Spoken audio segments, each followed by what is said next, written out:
Nós temos um amor de menos esperamos. Esse é meu gato. MN. Minha praguinha louca. E o xodó da família. Não é, MN? Diga oi pra galera. Oi, galera. Esse aí é meu gato. Moral, né?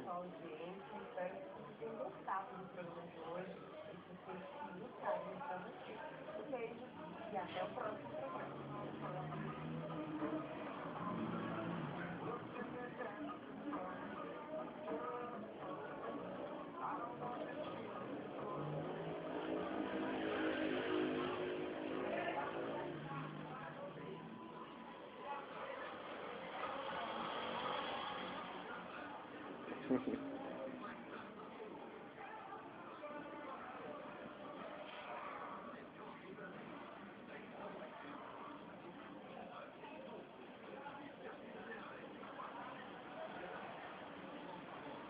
Pronto?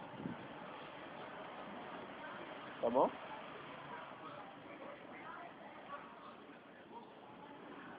Não vai rolar um carinho, não? Cara, você tá namorado hoje. Hã?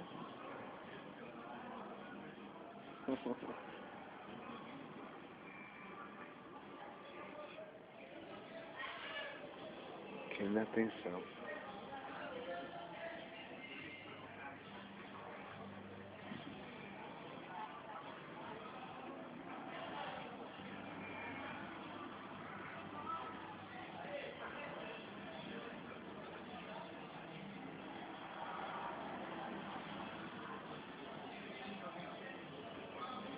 Tá bom, chega.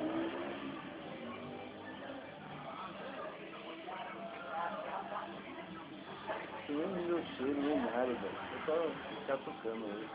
É.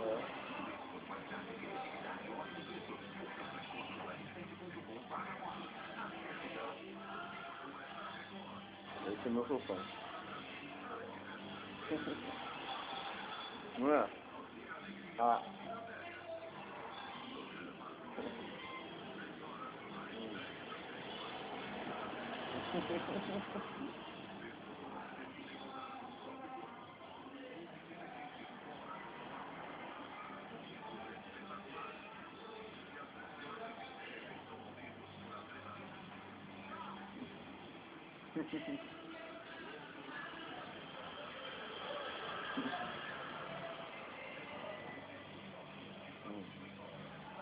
Vai.